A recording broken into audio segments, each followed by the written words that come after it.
Is this thing still on? I think they can hear us a bit better now. Should we keep talking? Of course. Let's say it louder for those in the back.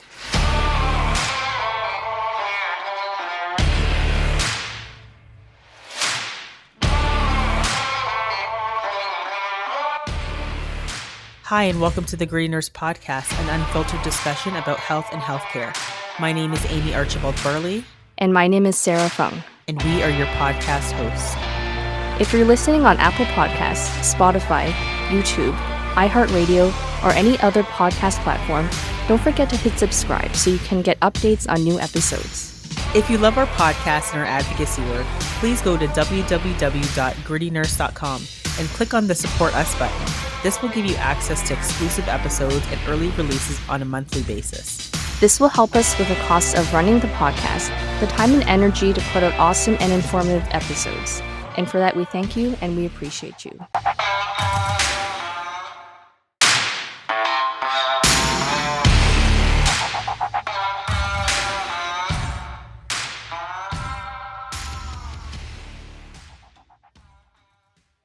Hi, and welcome everyone. Thank you so much for coming in, tuning in week to week, listening to the Gritty Nurse Podcast. We have a hot topic. We have a hot guest coming on to talk about, the state of nursing, not just in where she's from in Saskatchewan, but, the state of nursing just in general, because there are problems. There are a lot of problems, and we have to try to talk together to find solutions for them. But before I get into any more discussion, I'm going to hand it over to Sarah to introduce our guest today. I am so excited to have a fellow advocate. It's always nice to have a fellow nurse, a fellow advocate who's doing very similar work that we're doing. And without further ado, I'd love to introduce Tracy Zambory, who's a registered nurse and president of the Saskatchewan Union of Nurses, the union representing Saskatchewan's more than 11,000 registered nurses, registered psychiatric nurses, and nurse practitioners. Tracy's leadership throughout the COVID-19 pandemic has been a source of strength for nurses and frontline workers facing extreme system demands, a touchstone for patients and families seeking advice in the face of the unknown, and a driver of government and health decision-maker accountability. Tracy represents her members as current vice president of the Saskatchewan Federation of Labour and an officer of the National Executive Board of Canadian Federation of Nurses Unions. Tracy lives in her hometown of Stoughton, Saskatchewan, with her husband Sam and their dog Danga. She's known in town for her community service, her love of gardening, and baking. Warm welcome to you, Tracy. I'm happy to be here. I think you have done so much. I only read probably half of your bio, but I thought you could just fill in the blanks a bit and tell us a bit more about yourself. Well, my specialty is long-term care. I nursed in Stoughton. We have a 30-bed facility there for about 27 years before I became full-time in the union. Interesting union history, though. For the first 13 years of my career, we were not unionized. And in the late 90s, there was a huge health uproar when the NDP had to close a significant amount of facilities. And management came to me and said, well, we think you better join the union. And I'm pretty sure they lived to regret that decision. We did join Sun, and I was immediately made local president. And I just fell in love with it. My grandmother was a socialist, and she raised me with those kind of views about we all work together and about community and all of those really important things that we what hurts one hurts everyone, and if I have something, I share it. The prayer says, that it is give us this day our daily bread. So that is, all about the community. So that's what I immediately grabbed onto when I got into Sun, and I just kept building my career until in 2010 I became the first vice president. In 2013 I became president. So it's been an incredible ride to get to the seat that I'm in. It sounds like advocacy has been something that's obviously been with you for a very, very long time. So yes, what better place to come and talk about advocacy than That's being right. here with us today? No, so we're really excited. And honestly, when I met you out in Saskatchewan, I kind of thought you were kind of a badass. So tell us maybe a little bit about how you started your journey into advocacy. So you kind of touched on some elements there, but is there anything that really propelled you, or a significant moment that it was just like, aha, this is why I need to be on this advocacy journey? Well, working in long term care, you are, and that's what you are. You have to advocate on a daily basis for your patients. And I understood quickly and very clearly that many of them have no voice, and I had to be their voice. I had to be their voice with their families if their families were far away and really not involved. I had to be their voice with the physicians and with the healthcare system and social services or whatever thing would touch their lives. And you couldn't take no for an answer, because that always, in advocacy work, that's always the first answer that we get is, well, no, not today, sorry, I'm busy, all that kind of nonsense that comes your way. And I found out pretty quickly that I wasn't the type of person who would take no for an answer.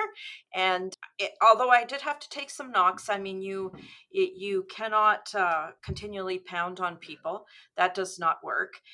There is a way to understand generosity, curiosity, integrity, and learning those leadership skills along the way. So I haven't done it perfectly, but I've been able to learn and watch some pretty dynamic leaders through my career, and understood that it is important that I learn how to be more collaborative, because I used to really get scared that if I didn't keep pushing and pushing and pushing, some people's lives were at stake here.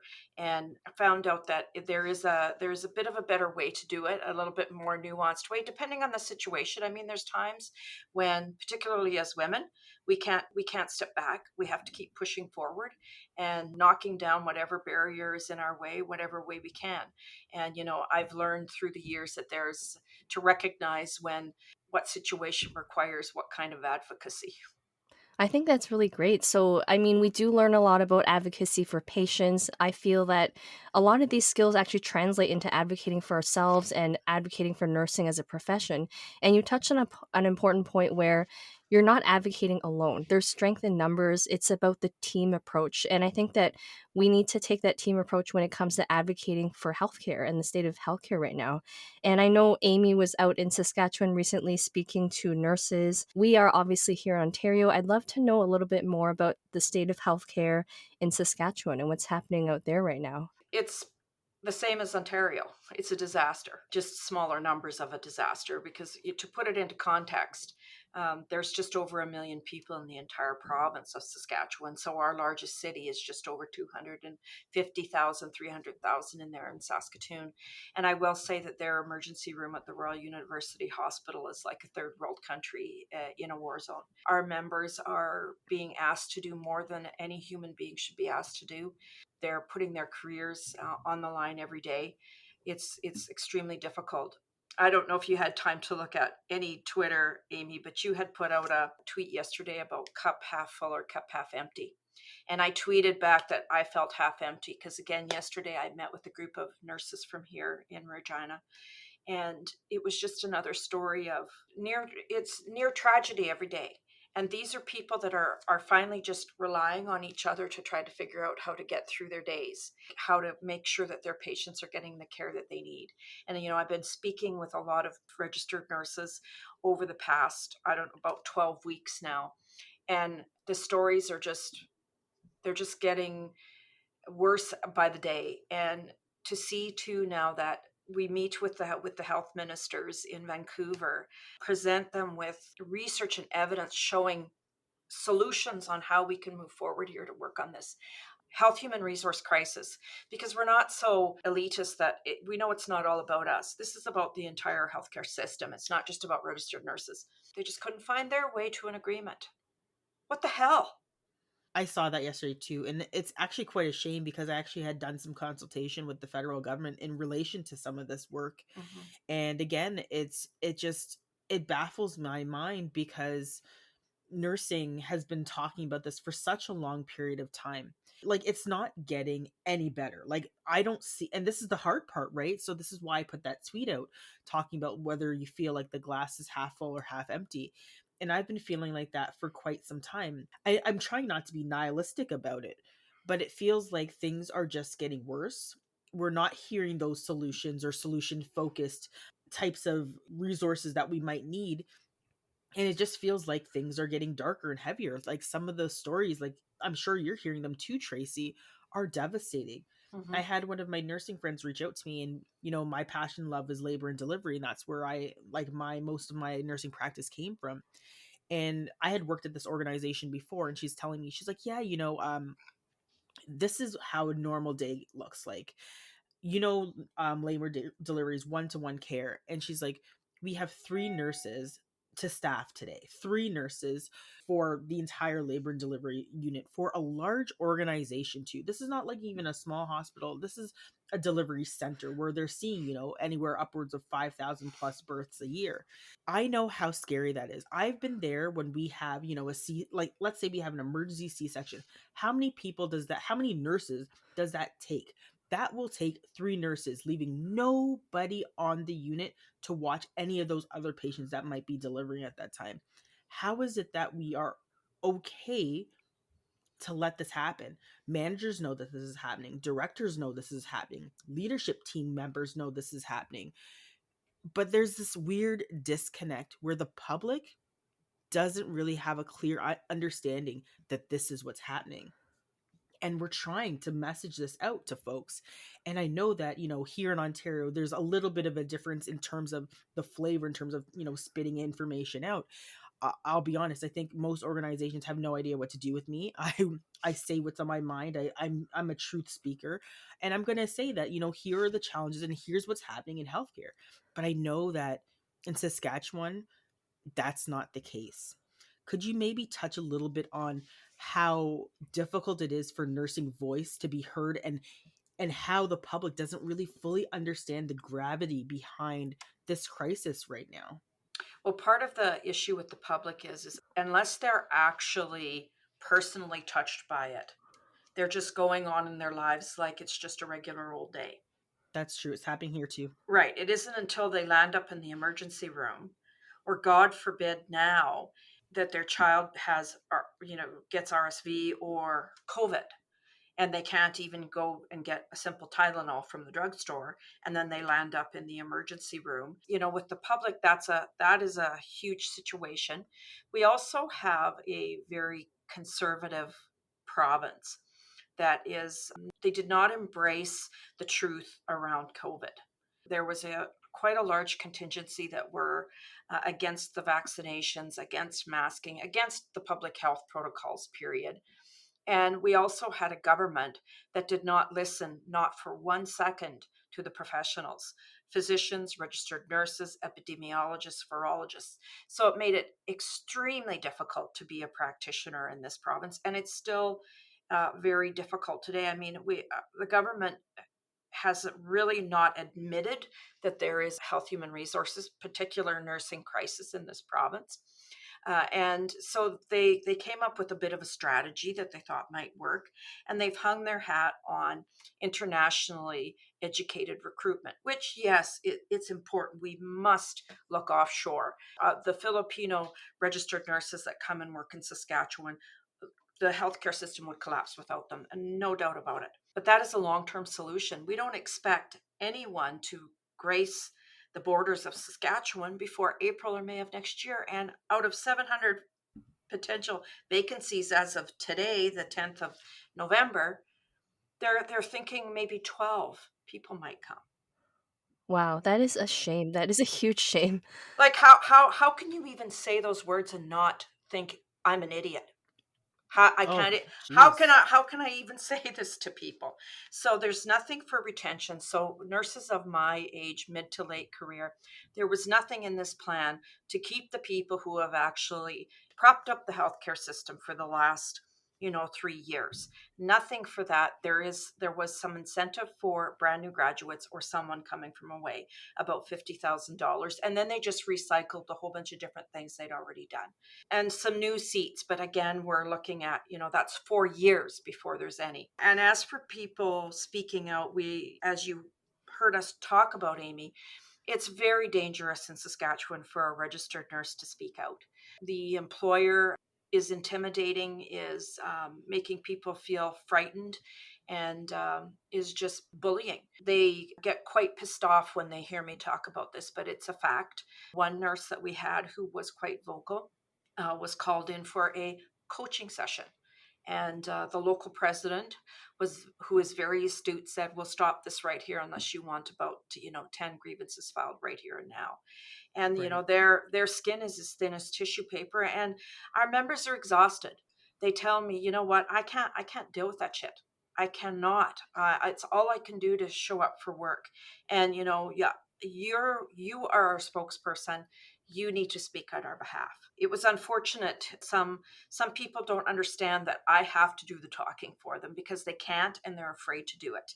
And the last thing we need is a bunch of people going through discipline or potential discipline, and it not turning out to be anything but the trauma of having to go through that. Right. Because sometimes I think, we as a union, we've done very well to try to publicize the issues that are going on in Saskatchewan in healthcare.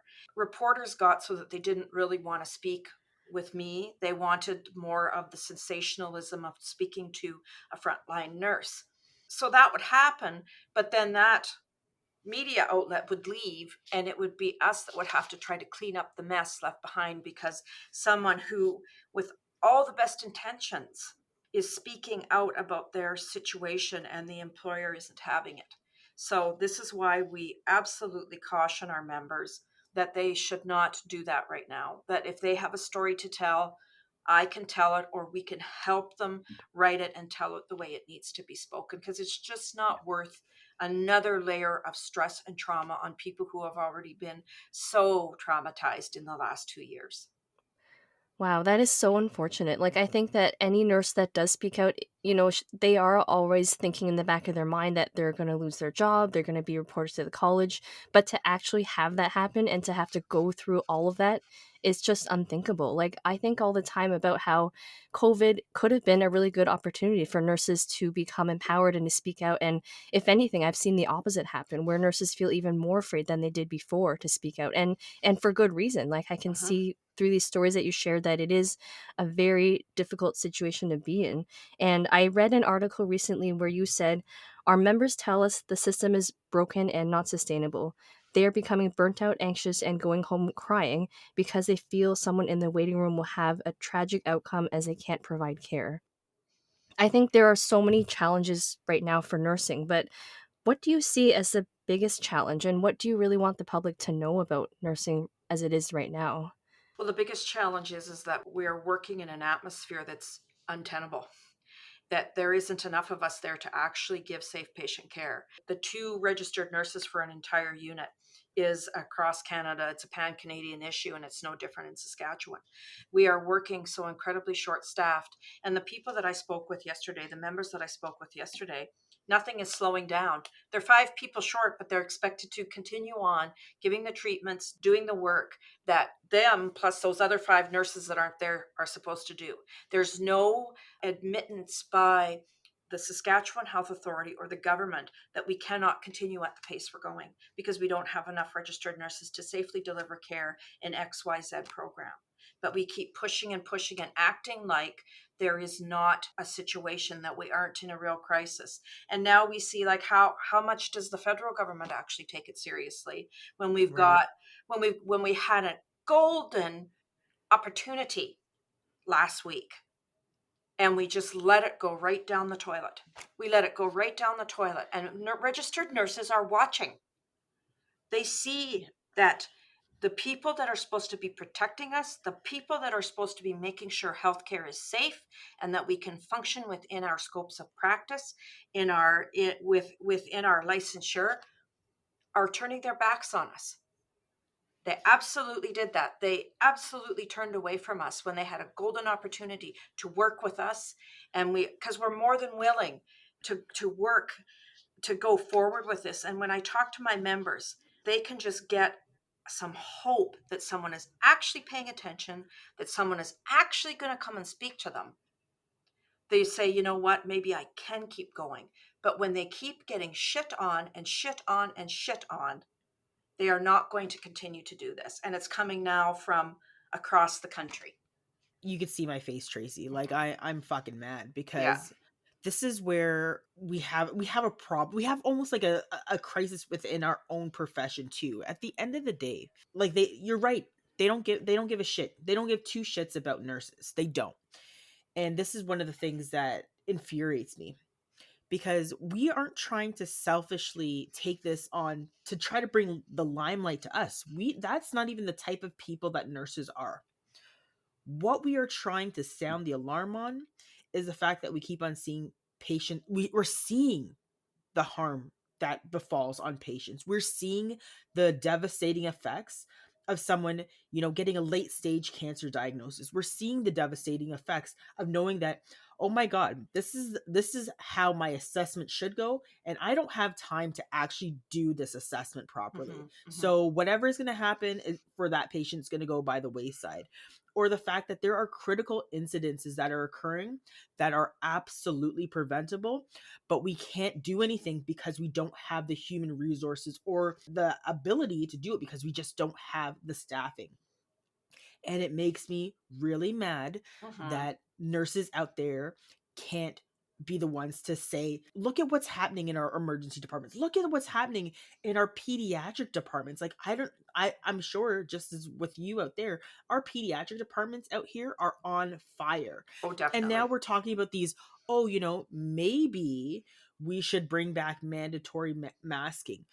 If you leave it up to human behavior, people are so fucking selfish right now that they did a poll. Over 70% of people will be willing to go back to having mandatory masking indoors. Great. But the thing is, if we leave it up to people, are they going to do it? No.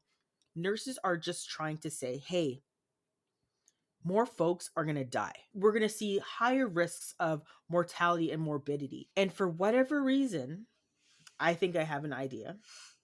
We're not being listened to. And I don't know what more to do, but to continue to sound the alarm bell on my end to say, Hmm. okay, if we don't do anything, this is what we're going to continue to see. And I'm not trying to fearmonger, but we have to put the emphasis on patients because, like I said, they don't give a shit about us. We could Hmm. be drowning out there, Tracy and Sarah.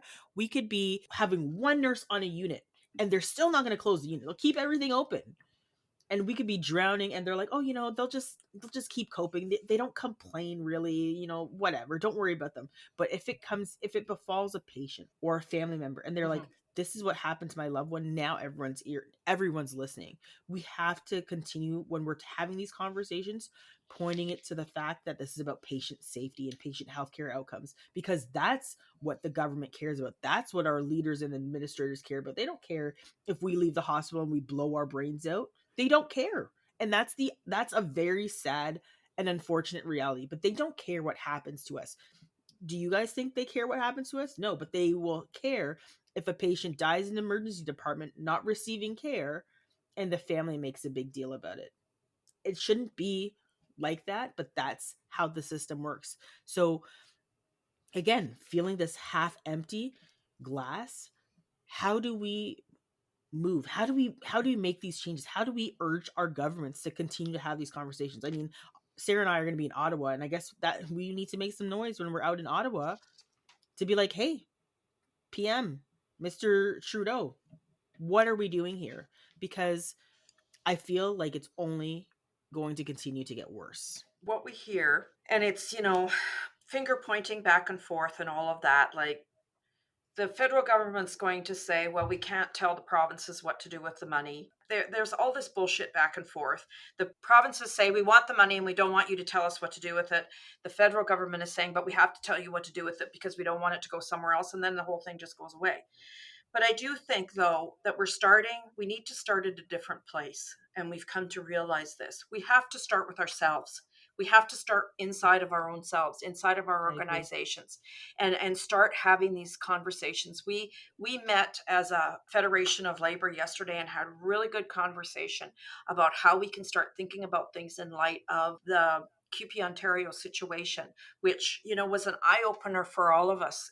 Huge. If we sort Mm-hmm. of want to just veer off into labor and all that kind of thing for a minute, because it's extremely complicated for the Saskatchewan Union of Nurses to do anything outside of legislation. Absolutely next to impossible in Saskatchewan. But there's so many steps to do before that.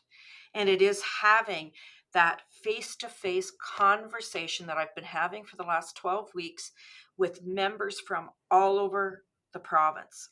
It is the conversation that we have to start having, so people, our members, our registered nurses in this province, can feel supported, that someone's actually listening and gives a shit, and that we're going to do what we can. If we need to course correct as your union, we're going to do that. And let's figure out what we can do together to make things better. Because we often hear, oh, there is no light at the end of the tunnel. Well, that's right, there isn't.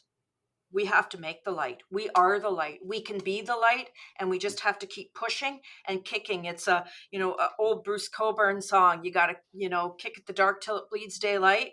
As cheesy as that is, it is a fact. And I think the days of us sitting back and being quiet are becoming in very short supply. I mean, we are professionals at the very heart of what we do, and it is about patient safety. But I do know that our tether is getting very short, and there is going to be an appetite for people to start speaking out in a much louder way, because we just can't continue this on. And it is the feminist side in me wonders that if there was a different gender involved here, would the treatment be the patting us on the head and giving us our moments with them so that we feel appeased, and then just walking away and saying, oh, well, let's throw the hands up and couldn't do a thing about it. Couldn't do a thing about it. Mhm. Well, I think those days are going to come to a close, and there's going to be some eye opening that's going to have to happen. So yeah, no, I completely agree, and I think that we're getting to a point where you're right. Kind of, we can't continue being nice, and I do think there's a gendered element. I think that again, when we're talking about systems of oppression, nursing is a part of that system of oppression. We're a part of that hierarchy. We're a part of that power imbalance within the hospital system, and we are not used to being seen in this type of position where we are having to say, okay, you know what, we feel that our right, we're not being heard. And again, I think it's also some internal work that, like you said, Tracy, that needs to be done. We need to have conversations with ourselves to say, okay, um, this might make me uncomfortable, but who am I doing this for at the end of the day? It's for myself, it's for my profession, it's for patient safety and patient healthcare outcomes. And then also just who are the doors that I need to knock on? Who are the people, the emails that I need to send? Who are the politicians and the folks that I need to continue to bother?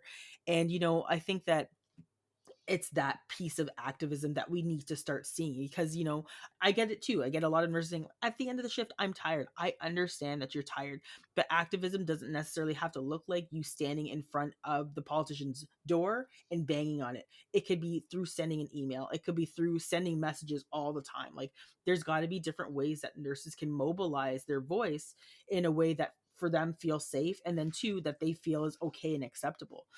So one of the things that I'd like to ask you, Tracy, before we go is, Mhm. are there little things, little tangible things that we can tell nurses in Saskatchewan, nurses across Canada, what they can start to do to feel empowered? Because a lot of us are feeling like the glass is half empty. But what little things do you think that we can start with to seeing some change in terms of the situation? Because we're feeling a little bit hopeless. Well, I think the first things that I would ask people to do is, if you work in a unionized environment, connect with your local. Connect with your local structure, connect with your union, and start seeing what advocacy they're up to, and where you can play a part in that in your workplace, because your union is there to make sure that your workplace is workable. And that it's all about solidarity, working together, coming together in community, and you're never alone. And I think through this last 2 years, people can feel so alone, but if you look around to your colleagues, look to your union, your professional associations, in your work life, that's a good place to go. In your personal life, and what you can do in your community, or to try to get support there, whatever your family looks like, it can look whatever it looks like. I know that there's someone that you're connected to, a person, a family member, a community. Start telling them what's going on, and say, you know what, I need you to do this one thing for me tomorrow when you get up. pick up your phone and phone the member of the Legislative Assembly and tell them what I'm going through and what's happening in healthcare in our community. You know, get people in your circles to do this for you. Start placing those phone calls. You don't have to do it, but I'm fairly certain most everybody probably had a barbecue or a family gathering or even a phone call with a loved one, a friend, a colleague. That's one little easy thing that you can do is say, I need you to do me a favor, because we're not very good at asking for favors or asking for help. True. We have to start asking for that help from our communities that we live in every day, because I know in Saskatchewan and Ontario will be no different. Every single community from coast to coast to coast to coast to coast to coast has a registered nurse in it. Might not Yep. work in that community, but they live there. And those communities, we need to be calling on those communities to say, you know what, we're in trouble and we need your help. And this is what we need you to do for us.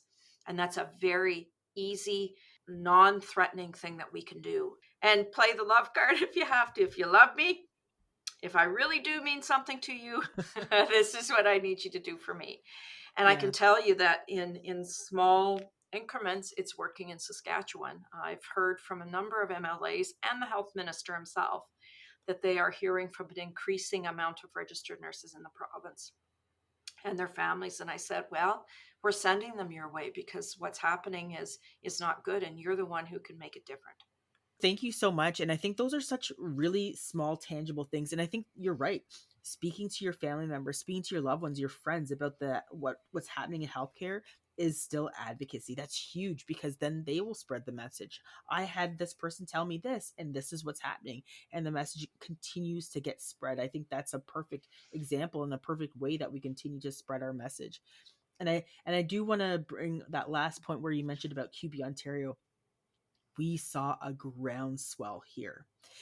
It shook the government to their friggin' core. I'm telling you, I remember watching when Doug Ford came back on to the television after the one day of them striking, and he looked fucking scared. I'm telling you, there is power in collectivity. There's power in the unions, and Mm-hmm. I think that it was this close that a general strike was going to happen, and I still think it can potentially happen. And I think that we need to see that there is strength within our unions. We need to mobilize together because what I saw here on last week on Monday, it scared the holy hell out of our government. And the thing is, at the end of the day, we, the people, is what makes them have the power. And if we give all our power away to them, then we have nothing. We retain that power, we use it as a collective, and we say, this is what we want to see. And that's what I saw here on Monday. And my God, if we could just take a little lesson from that and to say that, when nurses stand together, we'll see that strength. I believe one day it will happen. I I know do it will too. happen. I do too. And I think that we will really make people recognize the power, the strength, the grit, the compassion and Mhm. empathy that nurses have for our communities. And it's coming. I believe it, Tracy. I believe it's going to I do happen. too. And when the Royal College of Nursing in London can take a strike vote, the first one in 100 years, because nurses are having to go to food banks. Yes. Okay, I think we're hitting a time when people are going to have to start standing up and taking notice. And I too believe, Amy, that it's going to take the collective of registered nurses, the whole nursing family across the 100%. country to stand together. And I believe we will do it. We can do it. But I think really something that I need to say before we go is that to be able to do all of this, we have to look after ourselves first, though. We have to make sure that we're healthy, that we are healthy mentally and physically. One thing too that I learned that actually shocked me, and I don't shock easy anymore. Speaking with registered nurses, and part of why they are hanging on with their fingernails and trying not to give up is because they don't want people to think they can't be a nurse. And I was stunned by that they are so afraid to show that vulnerability that I can't do this anymore, because they felt that people around them, whether it's the employer, the government, or their family, were going to think that they weren't a good nurse. That we have to absolutely stomp that out. To show vulnerability is to show leadership. That's leadership. 100%. And to say, I can't do this anymore, and showing that vulnerability is one of the most amazing things that someone can do for themselves and for the people around them. There's no shame in saying, I can't do this anymore. It does not make you less of a nurse. In fact, it makes you more of a nurse, because to push yourself to the point of collapse physically and mentally, potentially having a terrible outcome at your workplace, there's no pride in that. No, none. There's no shame in saying, I cannot do this anymore. And I think we need to start talking to each other and to ourselves the importance of vulnerability, of being generous and kind to yourself, because we're not very good at that as nurses, No. and we've reached a tipping point where we have to be. And when we see it in each other, instead of the, some of the peer-to-peer nonsense I'm hearing, we need to embrace each other, hold each other up. And when we do that together as a collective, united, we cannot be defeated, and that is a fact. I agree with you, Tracy. I think that is such an important message, because I've said this time and time again.